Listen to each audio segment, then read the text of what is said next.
Assalamualaikum warahmatullahi wabarakatuh. Apa kabar anak-anak hari ini?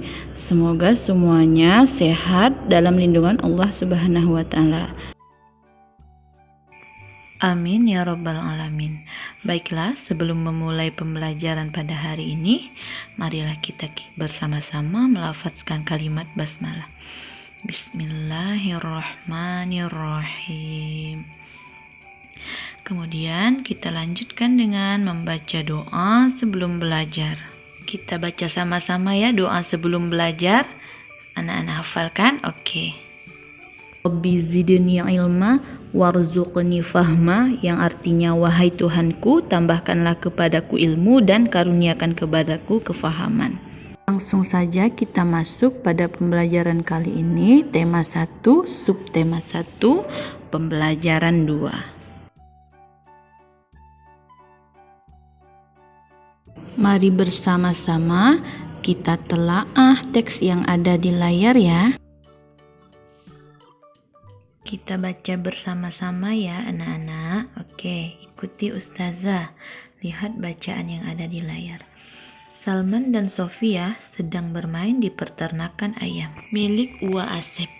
Peternakan Uwa Asep berada di belakang rumah yang agak jauh dari rumah penduduk. Karena itu, penduduk sekitar tidak merasa terganggu dengan bau yang dikeluarkan dari peternakan ayam Uwa Asep.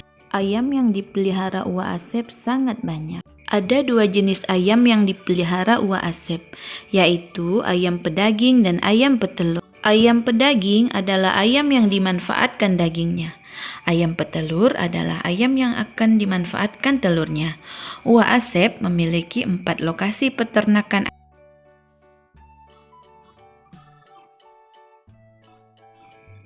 1 lokasi untuk peternakan ayam pedaging dan 3 lokasi untuk peternakan ayam petelur. Semua peternakan ayam petelur menghasilkan ratusan telur dalam sebulan. Uwa Asep menjual telur kepada pembeli yang biasa datang ke peternakannya.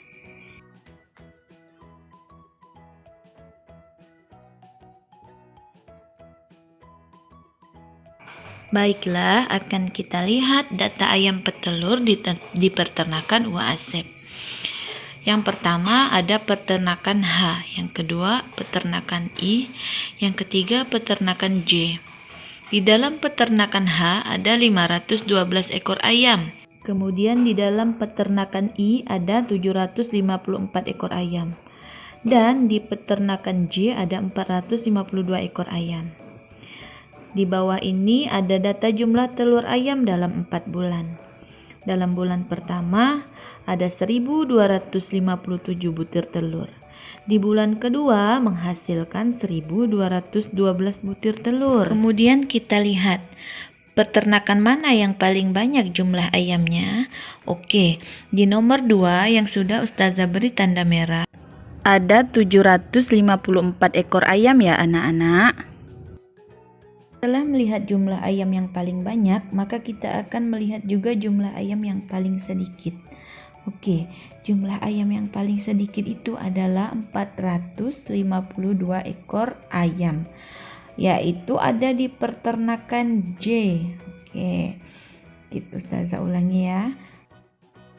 Jadi, jumlah ayam yang terbanyak ada di peternakan I dengan jumlah 754 ekor ayam. Dan jumlah ayam yang paling sedikit ada di peternakan J dengan jumlah 452 ekor ayam. Kemudian kita akan membaca tabel data telur ayam dalam 4 bulan yang ada di bawah. Pertama-tama kita akan melihat jumlah ayam yang paling sedikit. Seperti yang sudah Ustazah lingkari pada kolom yang berwarna kuning, di bulan kedua menghasilkan 1.212 butir telur ayam. Jadi pada bulan kedua ini telur yang dihasilkan itu yang paling sedikit. Selanjutnya kita lihat bulan keempat. Jumlah telurnya ada 1.532 butir pada kolom merah. Jadi bulan keempat ini adalah jumlah telur yang terbanyak yang dihasilkan di peternakan Uwa Asep, selama 4 bulan.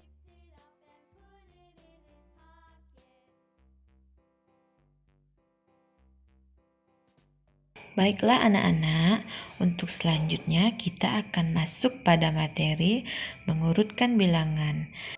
Mulai dari bilangan yang terbanyak sampai bilangan yang sedikit dan sebaliknya.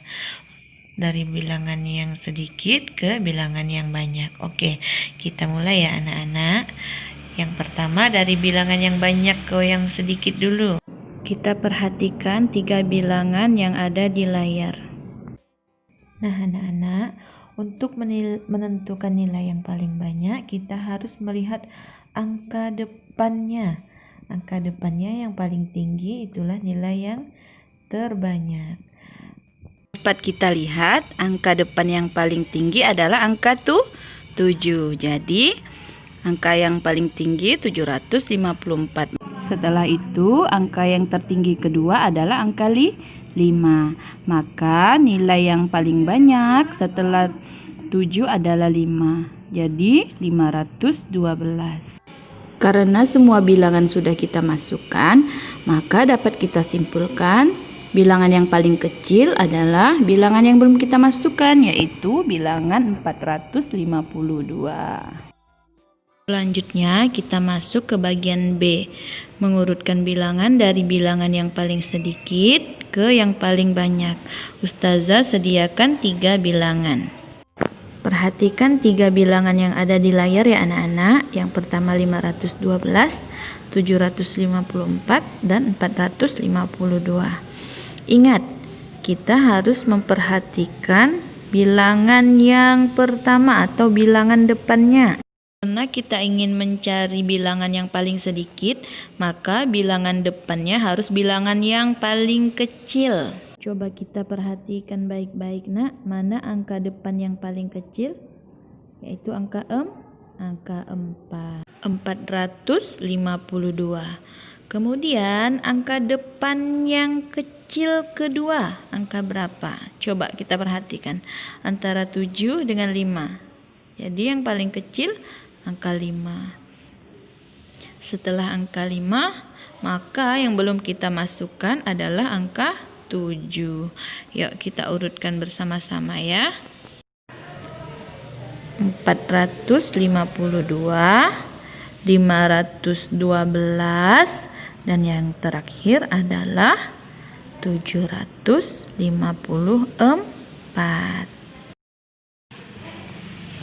Selanjutnya kita masuk pada materi menuliskan nama bilangan. Oke, bilangan yang akan kita tuliskan yaitu yang pertama bilangan 1532.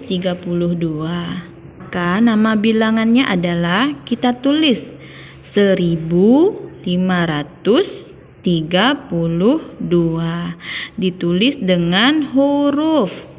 Kalau lambang bilangan itu angka, maka nama bilangan itu adalah huruf. Itu adalah contoh dari bilangan ribuan. Sekarang kita masuk ke contoh nilai ratusan. Ustazah beri contoh angka 754. Maka nama bilangannya kita tulis hurufnya 754. Kita tulis berupa huruf, itu adalah nama bilangan. Sedangkan lambang bilangan adalah angka. Ingat ya.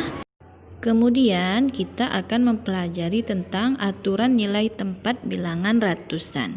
Tadi sudah kita bahas ya, bilangan itu ada yang ratusan, ribuan. Di sini Ustazah akan mengambil bilangan ratusan, yaitu bilangan 432. Maka kita lihat angka yang belakang. Angka yang belakang adalah angka 2. Mengapa lihat yang belakang? Karena angka satuan itu selalu berada di belakang. Oleh sebab itu, satuannya sudah kita tentukan. 2 adalah angka satuan. Oke, paham ya anak-anak? Jadi angka yang paling belakang itu adalah satuan namanya. Kemudian setelah itu kita urutkan angka yang kedua dari belakang. Angka yang kedua dari belakang itu urutannya adalah puluhan. Oke, selanjutnya angka yang di depan, yang paling terakhir, angka 4. Angka 4 ini setelah puluhan, urutannya adalah ratusan. Jadi angka 4 itu adalah bilangan ratusan. Sudah paham ya anak-anak? Insyaallah Ustazah akan menjelaskan materi yang selanjutnya. Mari kita simak kembali. Aturan nilai tempat bilangan ribuan. Kalau tadi sudah kita bahas ratusan, sekarang ribuan. Ingat, angka ribuan itu ada 4 angka, sedangkan ratusan ada 3. Ustazah akan masukkan satu contoh angka ribuan, yaitu 2654. Langsung saja kita masukkan angka yang paling belakang. Untuk menentukan aturan nilai tempat selalu dari belakang ya nak ya. Sesuai urutannya, yang pertama satuan. Berarti angka 4 adalah satuan. Ya benar. Kita lanjutkan ya. Setelah satuan, urutannya adalah puluhan. Jadi angka 5 yang berada di sebelah 4 adalah puluhan. Kita lanjutkan dengan angka yang berada di sebelah 5, yaitu angka 6. Sesuai urutan tadi yang sudah kita pelajari, angka 6 itu adalah ratusan. Karena setelah puluhan, urutannya adalah ratusan. Kita lanjutkan ya anak-anak dengan angka di sebelah angka 6, yaitu angka 2. Nah, angka 2 ini menempati posisi ribuan. Mengapa? Karena dia berada di depan.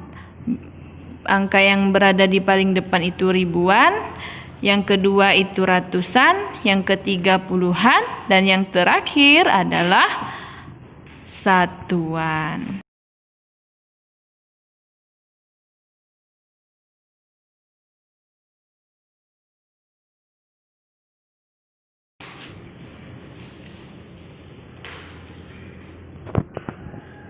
Selanjutnya kita masuk pada materi alat pernafasan makhluk hidup. Di sini Ustazah memberikan 3 contoh makhluk hidup. Yang pertama yaitu makhluk hidup yang pertama itu adalah hewan ikan. Yang kedua hewan kucing, dan yang ketiga kita manusia. Oke, Ustazah jelaskan dari ikan. Ikan itu bernafas dengan insang. Kalian pernah melihat ikan? Pasti pernah kan? Di sebelah kiri dan kanan ikan itu ada seperti lubang bergaris. Di dekat matanya, antara mata dengan sirip, itu ada lubang. Nah, disitulah tempat insang. Kalau anak-anak ingin melihat, boleh sesekali ketika ayah atau bunda membawa ikan, boleh anak-anak lihat kalau anak-anak ingin tahu. Yang kedua adalah kucing. Kucing ini adalah hewan yang menyusui, dan kucing bernafas dengan paru-paru. Dan manusia juga bernafas dengan paru-paru. Jadi manusia dengan kucing itu sama-sama bernafas dengan paru-paru. Nah, setelah mempelajari materi ini, maka dapat kita ambil pelajaran atau kita petik ibroh dari surah Ibrahim ayat 7 yang berbunyi la in syakartum la azidannakum wa la in kafartum inna azabi lasyadid. Artinya, sesungguhnya jika kamu bersyukur, niscaya aku akan menambah nikmat kepadamu. Tetapi jika kamu mengingkari nikmatku, maka pasti azabku sangat berat. Karena Allah telah memberikan kita nikmat yang sangat besar, yaitu berupa kita diberi nafas sehingga kita bisa hidup di dunia ini.